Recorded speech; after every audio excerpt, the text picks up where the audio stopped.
ఎవరి వేళ్లతో వాళ్ళ కళ్ళే పిడిపించడంలో స్పెషలిస్టులు ఒక సెక్షన్ ఆఫ్ మీడియా ఆంధ్రప్రదేశ్లో. ఈ మాట అనగానే వెంటనే మళ్ళీ నోటికొచ్చిన కారు కోతలు కూసేవాళ్ళు ఉంటారు, వాళ్ళకి వదిలేద్దాం. బట్ పవన్ కళ్యాణ్తో ఎట్లాంటి మైండ్ గేమ్ ఆడుతున్నారు పవన్ కళ్యాణ్ అభిమానులతో. ఇప్పుడు మొన్ననే 64 సీట్లను రాసుకొచ్చింది జ్యోతి, అంటే ఈయన అడిగినటువంటి స్థాయి.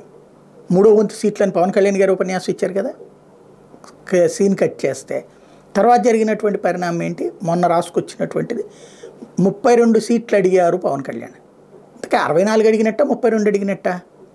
చంద్రబాబు 20 వరకు ఇద్దరి మధ్యన అంగీకారం కుదిరిపోయింది, ఇంకో 5 ఇవ్వచ్చు అంటే 25కి మీరు ప్రిపేర్ అవ్వండి, మ్యాక్సిమం అయితే ఇంకో 27 దగ్గర ప్రిపేర్ అవ్వండి.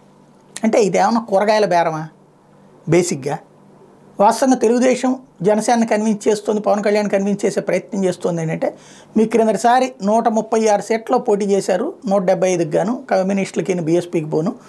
వాటిట్లో మీకు డిపాజిట్లు వచ్చినటువంటి 16, ఆ 16 స్థానాలు అంటే ఆ లెక్కన మీకు 16, ఇప్పుడు పెరిగిన దాని ప్రకారం మీకు 25 దాకా వస్తుంది బలం, అంతకుమించి లేదని కన్విన్స్ చేసే ప్రయత్నం చేస్తుంది.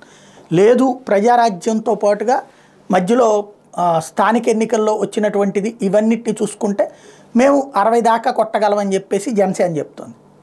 దాన్ని పక్కదోవ పట్టించేసి పవన్ కళ్యాణ్కి తక్కువతో ఒప్పించడం కోసం మైండ్ గేమ్ నడుపుతున్నారు. ఒకటి, పవన్ కళ్యాణ్ ఏం మాట్లాడలేదు ప్రస్తుతానికైతే, మొన్న ఒక్కరోజే కొంచెం హడావిడి చేసిన.